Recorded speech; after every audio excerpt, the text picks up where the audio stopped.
మొదట బీరకాయను శుభ్రంగా కడిగి పీల్ తీసి చిన్న చిన్న ముక్కలుగా కోసుకుందాం. ఎండు రొయ్యల్ని 2-3 సార్లు శుభ్రంగా కడిగి నీరు పోసి నానబెట్టి ఉంచుతాం. ఇవి నానితే కూరకు బాగుంటాయి.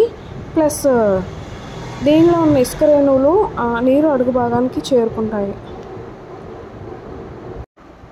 ఉల్లిపాయ తీసుకునేటప్పుడు బొడ్డు కంపల్సరీ తీసేయాలి. వీటిని చిన్న చిన్న ముక్కలుగా తరిగి పక్కన పెట్టేద్దాం. 3 పచ్చిమిరపకాయలు, సరిపడా నూనె వేసుకుని బాగా కాగనిచ్చి ఎండు రొయ్యలు వేసి ఇవి వేగాక ఒక బౌల్లోకి తీసేద్దాం. మరీ ఎక్కువ వేగనివ్వాల్సిన అవసరం అయితే లేదు, కొంచెం డ్రై అయితే సరిపోతాయి. మిగిలిన నూనెలో కొంచెం జీలకర్ర వేసి వేగనిచ్చి ఉల్లిపాయ ముక్కలు వేసి కొంచెం వేగాక పచ్చిమిర్చి కూడా వేసుకుని వేపుకుందాం. ఉల్లిపాయ వేగడం కోసం కొంచెం సాల్ట్ వేసుకుంటే బాగా రెడ్డిష్గా వేగుతాయి.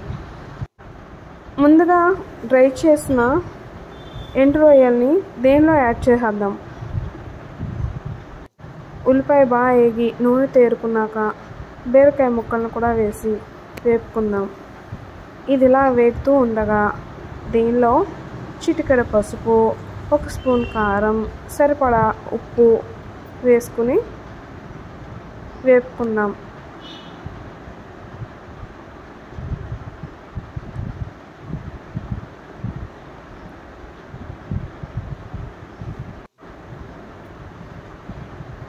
మీకు ఎండు రొయ్యలు అంటే ఇష్టమేనా? కామెంట్ చేయండి.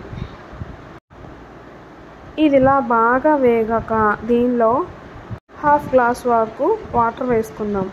ముక్క మునిగేంత వరకు వేసుకోవాలి. ఆ తర్వాత మూత పెట్టి ఒక 10-15 నిమిషాలు అయ్యాక తీసి చూద్దాం. కూర ఉడికిన వాసన గాలి తరంగాల నుంచి మన ముక్కుని చేరుకుంటూ ఉంటుంది. చెక్ చేయడం కోసం కొంచెం కర్రీని వేసుకొని చూద్దాం. కర్రీ బాగా ఉడికింది.